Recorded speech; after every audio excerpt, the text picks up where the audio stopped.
დილა მშვიდობისა, მოგესალმებით, გამარჯობა. ჩვენ ვაგრძელებთ სამებაღეო სამუშაოებს, მადლით გვაქვს არაჩვეულებრივი ამინდი და იმ სამუშაოებს, რასაც წესით და რიგით სხვა დროს ვაკეთებთ ოქტომბერში, წელს გაგრძელდა ეს შემოდგომა ისე კარგად, რომ აგერ ნოემბრამდე მოვედით.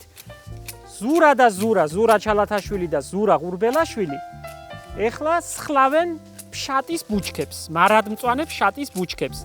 ახლა მოსასწრები სანამ ამინდია რომ ბუჩქების ფორმირება გაკეთდეს სანამ დაზამთრებულა და აცივებულა. ზურა, გითხარი რამე? დილამშვიდობისა, გამარჯობა. ისეთი ამინდები გვაქვს რომ ოქტომბერში კი გავკრიჭეთ და გვეგონა რომ ბოლო ფორმირება იყო და ამით დავასრულეთ. მაგრამ ზაფხულივით ამინდებია და ისევ ხელახლა გასაკრეჭი გაგვიხდა. გამხელა ნაზარდია, ნახე. განსხვავებით სხვა მცენარეებისაგან ფშატმა თითქმის 2 მეტრიანი ლერწები გაიზარდა, დაუმწიფებელი ლერწები. ეს რომ ჩვენ ზედ დავტოვოთ, აუცილებლად დაამტვროს მას თოვლი, თუ მოგვივიდა თოვლი. ერთი მოსვლა იცის და მძიმე მოსვლა იცის თოვლის, ამიტომ აუცილებლად დაამტვროს და გარდა მაგისა, რომც არ გათოვდეს და თოვლი არ მოვიდეს, ეს იმდენად ჭყინტი ნაზარდია, რომ დამწიფებას ვეღარ მოასწრებს და ყინვა მას აუცილებლად გააფუჭებს. ეს ზედაიარუსის სამებაღეო საკითხები ფშატის მაგალითზე მე და ზურა ამას ეხლა მალე დავამუშავებთ, იმიტომ რომ შეთანწყობილები ვართ ჩვენ წლების განმავლობაში და ეხლა ზუსტად ვიცით რა ფუნქციები გვაქვს ქვედა და ზედა ნაწილში და ცოტა ხანში ისეთ მაგალითებს გიჩვენებთ, რომელზეც წლების განმავლობაში გასხლის და ამოსხლის დროს დიდ შეცდომებს უშვებდით ხოლმე. ეს შეცდომა ჩვენ გამოვასწორეთ და გვინდა რომ გაგიზიაროთ. ზურა ჩემი მოსწავლია, მეორე ზურაც ჩემი მოსწავლია, მაგრამ უფრო ზურას მოსწავლია. ესე იგი, მოსწავლე და მოსწავლის მოსწავლე. ასეთი ყოჩაღები როცა არიან, მე შემიძლია მშვიდად ვიჯდე და უფრო მოხერხებული საქმეები გაჩვენოთ თქვენ. სანამ ბიჭები სხლავენ და ფორმას აძლევენ მარადმწვანე ფშატის ბუჩქს, მე თქვენთვის მიწიდან ამოვიღე დიდი ბუთხუზა ყვავილებიანი ვარდისფერი პიონის, ანუ იორდასალამის ბუჩქი, რომლის დაყოფა მინდა გაჩვენოთ. ახლა დრო, როცა შემოდგომის ასეთი ამინდებია, რომ პიონის ბუჩქი დავყოთ. რა თქმა უნდა, ამ ღეროებს ყველაფერს მოვაჭრი, უკვე ნაყვავილარია. მთელი სამარაგო ნივთიერებები, რაც ფოთლებში იყო, ყველაფერი უკვე ჩაბარგებულია ფესვებში. ბევრს აინტერესებს ძალიან. ბევრი ადამიანი წუხს, რომ ჩემი პიონის ბუჩქი გაიბუტა, აღარ ყვავის და გავრცელებული აზრია და გავრცელებული ამბავია, რომ პიონი აღარ ყვავის თქვენს ეზოებში. შეცდომა, რომელსაც ყველა უშვებს პიონის დაყოფის დროს, განსაკუთრებით მაშინ არ ყვავის პიონი, როცა დაყოფთ ხოლმე, გაამრავლებთ ბუჩქს, გააყოფთ და გაამრავლებთ. ასეთ დროს პირველი შეცდომა, რასაც ადამიანი უშვებს, როგორც სხვა მცენარეების შემთხვევაში, ან იარაღით, ან დანით, ან ბარის პირით პიონს გაყოფენ ხოლმე გახლეჩავენ. და ეს არის შეცდომა, რატომაც გებუტებათ ხოლმე პიონი და რატომაც არ გამოდის რომ ყვავის. ნახეთ რას ვაკეთებ, ხელით ვხლეჩავ. და საერთოდ ჩვენი მასწავლებლები გვიხსნიდნენ, რომ პიონის დაყოფის დროს გამოხსენით ერთმანეთში გადაფსკვნილი ფესვები. ეს არის ის შეცდომა, რასაც უშვებს ხოლმე ადამიანები ხშირად მცენარეების დაყოფის დროს და განსაკუთრებით პიონის დაყოფის დროს და იარაღით ყოფენ ბუჩქებს. თუ ამას ხელით გავაკეთებთ და არა იარაღის დახმარებით, მაშინ თქვენი პიონები აუცილებლად იყვავილებს. ასე დაყოფილი ნახეთ, აუცილებლად ეს ამოიტანს საყვავილე ღეროს და იყვავილებს. ერთი ბუჩქიდან მე ახლა გავაკეთე 3 ბუჩქი. გაგიზიარეთ ჩემი გამოცდილება. ეს თანამფლად დაბლაგვებულ ამასობაში. რომ შემოგხედოთ, თორე ჩვენ ძალიან ხიბში შევედით. მე მგონი კარგად არის. ვინის ფორმა? ხომ არ არის? კარგად მიდის, მე კმაყოფილი ვარ. 1, 2 და 3. კი მინდოდა მეტად გამეყო, მაგრამ არ გამოდის. 1-იც მოვაცალე, ნახეთ, შვენიერი კვირტი აქვს. ამას და ამას ცალკე დავრგავ, ეს აუცილებლად არ აყვავდება. ზუსტად ვიცი, რომ ასე პატარაზე დაყოფილი, ასე გამოცალკევებული არ იყვავილებს და ამას ცალკე დავრგავ და ეს 3 ბუჩქი, რომელიც ეხლა 1-ისგან 3-ად გადავაქცი, აუცილებლად მომავალ წელს იყვავილებს. ბევრს ეხარბება გაზაფხულზე, როგორც ყვავის ჩვენთან პიონები. ხელის გულისხელა მე ამასობაში ძალიან კაი კოლექცია შემიგროვდა. გასამრავლებლად ეს მცენარე ძალიან ძნელია, რთულია და ასე იოლად არ მრავლდება როგორც დანარჩენი მრავალწლოვნები, მაგრამ აი ხა მშვენივრად გამოვიდა 3 ბუჩქი მივიღე და კიდე 2 პატარაც დამრჩა, რომელსაც მომავალ წელს ყვავილებს არ დაველოდები, მაგრამ მომავლის მომავალ წელს იყვავილებს. ზურა წვერი სწორი აქვს. სწორი აქვს ზური, მე მგონი უფრო ჯობია რომ მქონდეს წვეტი. წვეტი. ძალიან ზვინივითა. კარგი. თუ გამოგივა. კი, გამოვა. ზურა ეხლა იხმარებს ბაღის მაკრატელს, რომ რაც არ გამოვიდა სასხლავი მაკრატლით, ის გააკეთოს ხელის მაკრატლით. იცი რა, ისეთი მსხვილი ტოტები აქვს წვერში, რომ საკრეჭი მაკრატელი ამას ღეჭავს, სუფთად კი არ აჭრის, უფრო დაჩეჩქვილი აქვს ხოლმე ტოტები, ანუ მსხვილ ტოტებს ვერ ჭრით. ამიტომ ესეთ დროს თან ახლა, რადგან წვეტი უნდა გავუკეთოთ, ბაღის მაკრატლით, პატარა მაკრატლით მსხვილ ნაზარდებს გადავჭრით და წვრილ ნაზარდებს ისევე საკრეჭი მაკრატლით გავაგრძელებთ. მე მგონი ეხლა დაბლა ჩამოხვიდეთ ჯობია. ეხლა ჩვენს წინ არის ერთი ბუჩქი, რომელიც ძალიან ბევრმა ადამიანმა იცის. გაზაფხულზე ყვავის თოვლივი თეთრად გადაიპენტება ხოლმე და ძალიან ლამაზი თეთრი წვრილი ყვავილებით ყვავის. სპირია, ანუ გრაკლა. ველური ჯიშებიც, ველური სახეობებიც არსებობს საქართველოში და ეს ჩვენი ჯიშები არის კულტურული ჯიშები, რომლებიც ძალიან ამშვენებს ბაღს აპრილის, მაისის თვეში, მაშინ როცა ჩვენთან ტიტები ყვავის, ზამბახები ყვავის და გაზაფხულზე ძალიან შვენის. ამ ბუჩქების გასხლის დროსაც ადამიანები უშვებენ დიდ შეცდომას და სხლავენ შემოდგომას. ერთი ოქროს წესი და მე გავჩერდები ბიჭებმა ილაპარაკონ. ყველა გაზაფხულზე მოყვავილე ბუჩქი უნდა გაისხლას ყვავილობის დამთავრების შემდეგ და არა ახლა. ახლა შეიძლება ტოტები ამოაცალოთ უბრალოდ. ეს იაპონური კომშია რომ გეხარბებათ გაზაფხულზე რომ დღვიალებს წითლად.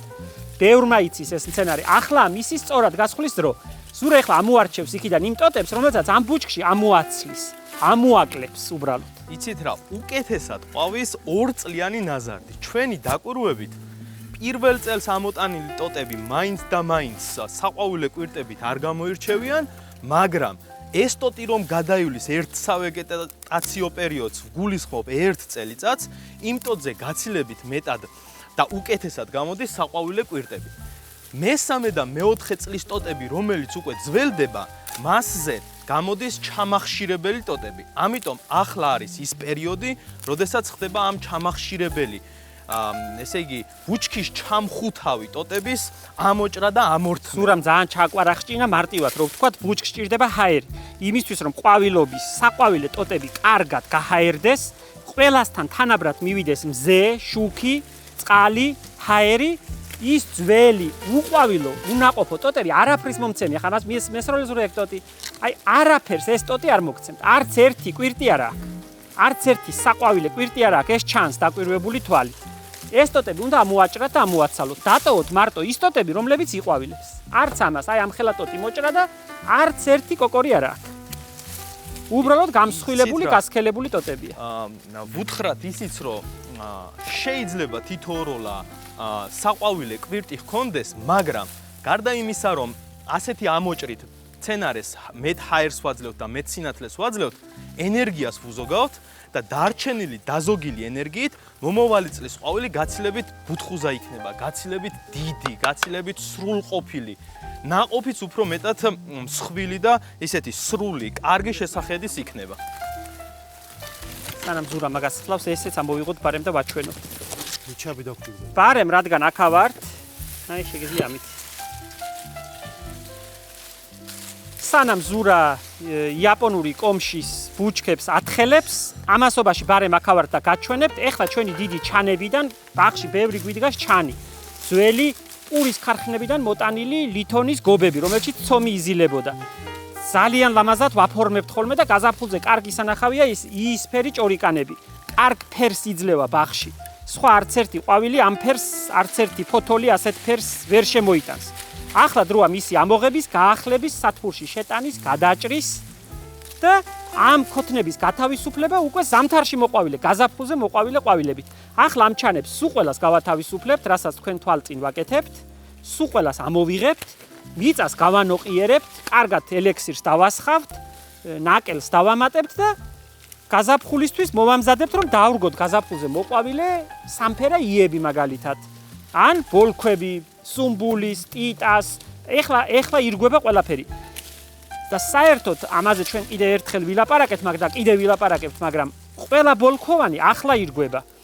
აი გაზაფხულზე რომ გეხარბებათ ხოლმე და რა ლამაზია ნერგი იმ დროს არ ირგვება ნერგი რომ მქონდეს გაზაფხულზე არ გამოგადგებათ სამთარი უნდა გაატაროს ბოლქვოვნებმა მიწის ქვეშ ამიტომ ირგვება ახლი აი დაზამთრებამდე მოვასწრე ხო რა ეკლიანია სურა მამასობაში ამობდღუნა ყველაფერი ამოჭრა მთელი იაპონური კომში გაათხელა ჩვენგან ხშირად გაიგებთ იმას რომ გასხulis დროს ვიყენებთ გასხulis პრინციპის ფიალისებურ მეთოდს ზეთისხილის მაგალითზე და ამ კომშის მაგალითზე რატომღაც ამორჩეული გვაქვს ეს ფიალისებური მეთოდი პირდაპირ სიტყვის პირდაპირ მნიშვნელობით ფიალას გავს ანუ ესე გადაშლილი ბაზასავით უნდა იყოს გადაშლილი ისე უნდა იყოს ამოთხელებული და ტოტები ერთმანეთისგან განცალკევებული ამიტომ ვაკეთებთ ამ ტოტების ამოჭრას ამოხშირვას და შემდეგ ავტომატურად ამოთხელებაც ქვია მაგას სხვანაირად ამასობაში მე ამ ტრადესკანციებს ამ ჭორტანას მთლიანად დავშლი ყველა გამოზრდილი უშნო ულამაზო ტოტებისგან გავათავისუფლებ რა თქმა უნდა პიონის შემთხვევაში ეს იარაღით არა მაგრამ ამ შემთხვევაში შეიძლება მოხდეს იარაღით კარგად დავყოფ აი ასე ლამას ნერგებად გავაკეთებ და რა თქმა უნდა სათბურში გამოვაზამთრებ ფესვებსაც წავაჭრით ქოთნებში გადავიტანთ, ამას ცოტა ადგილი დასჭირდება სათბურში და გაზაფხულზე ისევ ფერის მისაღებად, იისფერი ფერის შემოსატანად ბაღში, ისევ გამოვიტანთ და გავაფორმებთ. წეღან კიბეზე რომ ვიყავი ასული, ჩემს შეცდომაზე ვთქვით. ჩემი ერთ-ერთი შეცდომა იყო ის, რომ სპირიას ვკრეჭდი მუდამ ამ მაკრატლით და მქონდა ბურთის ფორმის სპირეის ბუჩქი. რომელიც გაზაფხულზე კი ყვავის, მაგრამ ისე ლამაზად არა. ისე ლამაზად რომ მიყვავილოს, როგორც აქ ჩვენს ბაღშია და ისეთივე შადრევანივით, ფეიერვერკივით იყო სპირია, ყვავილობის შემდგომ უნდა გავკრიჭოთ და გასხლა და ამოსხლა ისე უნდა გავაკეთოთ, როგორც იაპონური კომშის მაგალითი აგიხსენით. ამიტომ მე ჩვენ ამ შეცდომას აღარ ვუშვებთ, ამ პერიოდში სპირიას ამ მაკრატლით აღარ ვკრეჭთ და მხოლოდ ამოსხლას და ამოთხელებას ვაკეთებ. ცირა ვუთხრათ ჩვენს მაყურებელს, ჩვენ გვაქვს ერთი გერმანული ენციკლოპედია და საერთოდ ისიც ვთქვათ, რომ იმ ენციკლოპედიაში ძალიან დიდი ინფორმაციაა, სამებაღეო ინფორმაცია, მაგრამ ეს არ არის ახლა მთავარი. ამ ენციკლოპედიის ყდებზე, შიგნით ამოსაფენი ქაღალდი რომ არის, მითითებულია სქემებია. იმ სქემებში არის გაერთიანებული მცენარეების ჯგუფი, რომელი მცენარის ჯგუფი როგორ ისხლება და წითელი ხაზებით ტოტებთან არის ასე გასმული. ესე იგი, მთლიანი მცენარეთა სამებაღეო ასორტიმენტი დაყოფილია 10 კატეგორიად. პირველი, მეორე, მესამე, მეათე და ყველა კატეგორიისთვის თითო მაგალითია მოცემული, როგორ უნდა გაისხლას. ამას სწავლის გარეშე ძნელია, რომ ვარაუდით, ბევრ რამეს კი ვარაუდით ვაკეთებთ, მაგრამ აი ასეთი წვრილმანები და დეტალები ძალიან მნიშვნელოვანია, რომ წიგნიდან ამოიკითხოს ადამიანმა. ბევრი ცოდნა შეიძლება ადამიანმა მიიღოს რჩევით, ბევრი შეიძლება მიიღოს დარიგებით, ბევრი სხვისი გამოცდილების გაზიარებით, მაგრამ რაღაცა პრინციპული საკითხები არის, რაც აუცილებლად წიგნიდან უნდა ამოიკითხოს პროფესიონალმა. და მე მგონია, რომ აი ის გერმანული ენციკლოპედიასავით მე სულ საძინებელთან მიდევს. მიუხედავად იმისა, რომ რაღაცეებში უკვე გარკვეული ვარ, ბევრ ინფორმაციას მაინც იქ ვპოულობ. და ასე ამოჩემებული წიგნი ყველა პროფესიონალს უნდა კონდეს ახლოს. მოსახმარებლად უნდა იცოდეს სად იპოვოს რომელი ინფორმაცია. ეს ბიჭებიც ამ მეთოდზე მყავს გაზრდილი და იმათ იციან ვისთან ან სად უნდა იპოვონ ინფორმაცია, რომელიც დასჭირდებათ ამ სამებაღეო საქმიანობაში. პირველი შთაბეჭდილება ამ ენციკლოპედიის გაზიარების დროს, როცა ზურამ გვანახა და გითხრა რომ იცი რა ზურა, ესე იგი 10 წლის მანძილზე თუ კი რამე გვისხლავს ამგვარი ამ ჯიშის ასეთი სტილის ბუჩქები, ყველაფერი იყო შეცდომა. თურმე შეცდომა. ეს იყო შოკი, გაყინვა, წამიერი და დაწყება ფიქრი იმისა, თუ როგორ უნდა გავაკეთოთ სწორად და სწორად გაკეთება გაცილებით ნაკლებ ენერგიას მოითხოვს თურმე, ვიდრე ის რაც ჩვენ წლების განმავლობაში შეცდომით გვიკეთებია. სწორად გაკეთებული საქმე უფრო ლამაზია, უფრო მეტად ბუნებრივია, უფრო მეტად უხვია, ვიდრე შეცდომით ნაკეთების საქმე. იმიტომ რომ გაცილებით მეტი ენერგია გვეხარჯებოდა და არასდროს ისეთი ლამაზი არ იყო მცენარე, როგორიც ახლა, სწორი მოვლის შემთხვევაში. ერთი რამეც ვთქვათ, ეს შეცდომა იწყება მცენარეების არჩევიდან. თქვენს ბაღში უნდა დარგათ ის მცენარეები, რომლებიც კარგია იმ კონკრეტული პირობებისთვის. სულ ვამბობ ბავშვებსაც, მოწაფეებსაც, სულ ამას ვეუბნები, რომ არ არსებობს კარგი და ცუდი მცენარე. ყველა მცენარე არის კარგი თუ სწორ ადგილას არის სწორი ადგილი აქვს მიჩენილი. შეიძლება ჩემი ბაღისთვის არ ვარგოდეს, თქვენთვის ვარგოდეს. ამიტომ კარგს და ცუდს ასე ვერ გავყოფთ ერთმანეთისგან. ყველა კარგია. უნდა კარგი ადგილი, კონკრეტული ადგილი შეურჩიოთ იმ მცენარეს, სადაც უნდა გაიზარდოს და გაიხაროს. მე მგონი რომ ოქროს წესებად რომ ჩამოვაყალიბოთ დღევანდელი ჩვენი მონაყოლები და ნაჩვენები არის ის რომ შემოდგომაზე გვიან შემოდგომაზე ზამთრის დადგომამდე მარადმწვანე ბუჩქები კიდევ ერთხელ უნდა გაისხლას, რომ ახალი ნაზარდები არ წაეყინოს და თოვლმა არ დააზიანოს. გაჩვენეთ ის რომ პიონის დაყოფის დროს, იორდასალამის მრავალწლოვანი ბუჩქის დაყოფის დროს არ უნდა გამოიყენოთ იარაღი და ფესვები ერთმანეთისგან ხელით გამოხსნათ და ისე დარგათ, ასე დარგული პიონი, იორდასალამი იყვავილებს შემდეგ წელს უსათუოდ და არ გაგებუტებათ. ვაჩვენეთ ის რომ ტრადესკანციები დიდი ჩანებიდან ამოგვაქვს ახლავს, სხლავთ და ვამზადებთ სათფურში შესატანად. ვაჩვენეთ რომ სპირიას და გაზაფხულზე მოყვავილე ბუჩქების იაპონური კომშის და სპირიას მაგალითზე ტოტები უნდა ამოვსხლათ და არა დავამრგვალოთ და არა სასხლავი მაკრატლით გავსხლათ. მე მგონი რომ ეს ერთი ჩართვისთვის მშვენიერი ინფორმაცია. დიდ მადლობას გიხდით რომ ჩვენთან იყავით და ჩვენ სამებაღეო ამბებში მოუყვებით. ოთახის მცენარეების სახლში შეტანის დროა, იმიტომ რომ პროგნოზში უკვე გამოჩნდა 5 გრადუსი ღამის ტემპერატურა. თქვენი ოთახის მცენარეები ნელ-ნელა მოაწესრიგეთ და შეაბარგეთ ფანჯრის რაფებზე და ოთახებში. ესეც ჩემი გაფრთხილება. გემშვიდობებით, მადლობას გიხდით. ბიჭებო, ძალიან დიდი მადლობა. მადლობთ, ნახვამდის. ნახვამდის. ნახვამდის.